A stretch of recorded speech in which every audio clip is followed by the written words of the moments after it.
Cybertruck, here's what we're doing. Here's what we're doing. Can you tell me about the Highland? We don't talk about products. You've been talking about products for 20 minutes. What are you talking about? You don't talk about products. Have you seen something or heard something from the earnings call that you would say this is a huge red flag for you? I mean, you've also already mentioned that, of course, yeah, you see the earnings call as a total success, but is there something that you would say, okay, that was a little bit like bumpy, or you didn't expect that? Does something come into mind, or was everything flawless? So the report, I didn't see any red flags, and I like to dig for red flags. The earnings call was rocky. It wasn't great, but those are always a mixed bag. The new CFO is not as soft and smoothly spoken as the old one, and I'm sure he was a bit nervous at being his first call. And he, by the way, has been confirmed. He is no longer the interim CFO, but the actual CFO. I think the board of directors had to vote to confirm him. And the call itself, I know Elon had said, a year or two ago, that he would no longer be on earnings calls unless there was some critical reason. And I'm looking at it saying, step back from that role. You've got a great team there who can field all those questions. There were some usual terrible questions and some usual good questions. And I didn't see any real cause for concern. I think it was I did get a chuckle when they said, here's what, Cybertruck, here's what we're doing. Here's what we're doing. Can you tell me about the Highland? We don't talk about products. You've been talking about products for 20 minutes. What are you talking about? You don't talk about products. Yeah, oh, I'll tell you about all my friends and neighbors, but don't ask about my secretary, Catherine. That's too, how dare you? How dare you? Suspicious. Yeah. Yeah. Yeah, interesting. Oh man, yeah, that's a good sign. So you've heard it here first, guys. Maybe you have something you want to add. Maybe you can write it down in the comments below. So write something that you didn't like about the earnings call, and if you liked something, write that as well. And also, if you want to greet somebody, write that as well. Of course, the more comments, the better. Yes. So yeah. Well, actually, I would ask in the comments what I'd like to see, because I do come in and read these comments. To you, what was the highlight of the report? What was the one thing that made you the most excited? Because, I think everybody found something different. One thing I thought was interesting was the answer to why, if FSD is getting so good, why drop the price from $15,000 to $12,000? And the answer is pretty obvious. Take rates must be down. And it's not, I won't say that FSD isn't worth $15,000, but I will say it's not worth it to everyone. Well, a private chauffeur is $50,000 a year. Surely it's worth that. It isn't, because I would never hire a chauffeur. That's the whole reason I have a car in the first place, is because I can't afford a driver. Now, to a fleet, that might be a good deal. To a delivery service, that's a great deal. But to individuals, it's too much. Now, for viewers who watch your channel but not mine, you should know I have finally placed an order for a Model Y. And of course, my viewers asked, are you getting FSD? And I said, yes, for 90 days, because that's what's included in the referral. And it's not that I don't value FSD. It's not that the problem is that $12,000 is money I don't have. That's too much.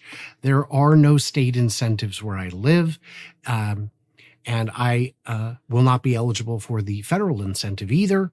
So it is a budget buster as it is. And another $12,000, I just cannot do it. Now, if they dropped it to $6,000, I might be able to find the money.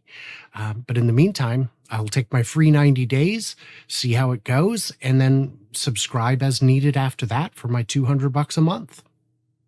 Yeah, that's a pretty reasonable idea. So, Brian, congratulations on placing your order. Finally, we've talked about that, of course, in the DMs. Pretty cool that you did that. But talking about Model Y, this is a perfect segue to a question that's going through my head still. The 4680 Model Y. now is off the menu, you could say. So why is that? Maybe for the viewers, something interesting, of course, for the Cybertruck, but maybe you can say something about this. Sure. So the 4680 was originally, we believed, going to be the everything battery. I thought it was going to go in the Model S and X, and then they came back with the 18650s again from Japan. It was a little strange. Then we thought it was going to go into the Semi, and it didn't. They stayed with the 2170s for that, the ones made in Nevada. I thought that was very strange. And then when Texas was coming online, we saw them putting in the battery lines to make 4680s.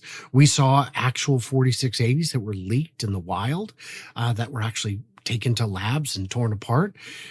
And then the question became, are they going to make the Cybertruck exclusively with 4680s, or are they going to do it like the Model Y? Because for a while there in Texas, they were making Model Ys, some with 4680s and some with 2170s. So some had the 4680 structural battery pack and some did not. Some were just like the ones everywhere else.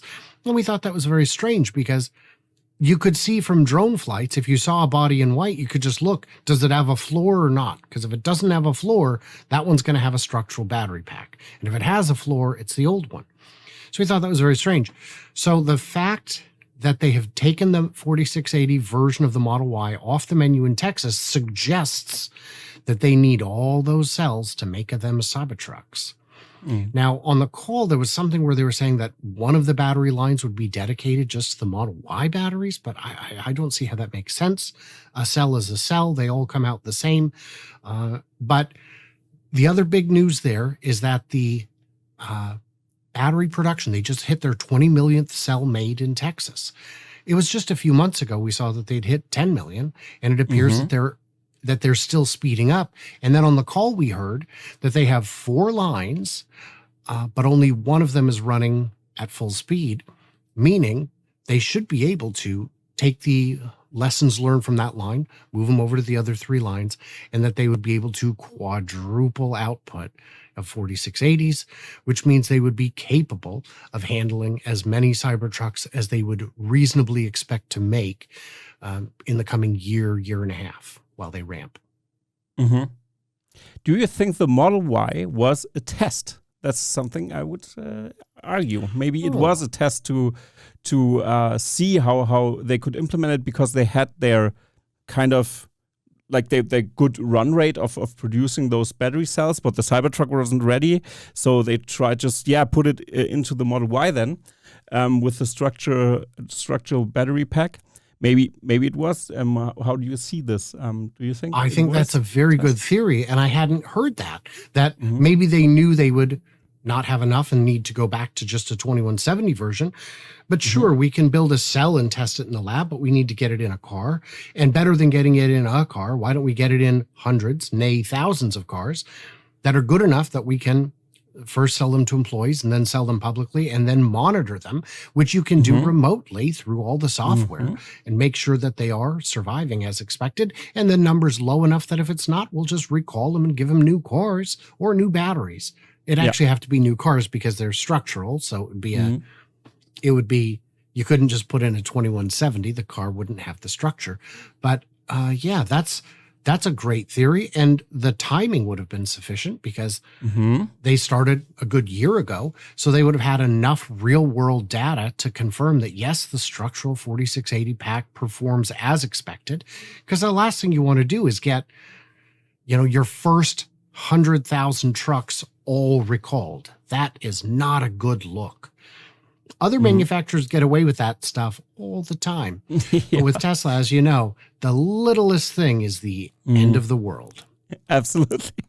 Yeah, but it makes sense also because when you look at the timeline, the Cybertruck should have been released way earlier. They had problems with the manufacturing strategy they did. First, they wanted to do an exoskeleton. That fell kind of through. This thing is still very tough and pretty near exoskeleton, but not really. So it's we're not there yet. Maybe with the new model coming from the line, because Elon Musk's plan, of course, is to have this matchbox factory where you can just cast a car with every part more or less out of one piece. But of course, this won't come into fruition. But yeah, it's an interesting theory. Yeah, my thought on the delay, because I was having a discussion on X this morning about that. Mm-hmm.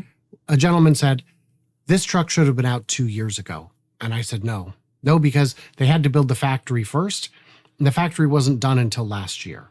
The earliest the truck could have come out was 1 year ago, because that's when the factory should have been done. They did change gears and start making Ys first and put this off. The second delay was that, as we discussed, batteries were a shortage. But if they really needed to, they could have, I'm sure, come up with a 2170 version that would have worked reasonably well. But the third one is they needed that second 9,000-ton casting machine.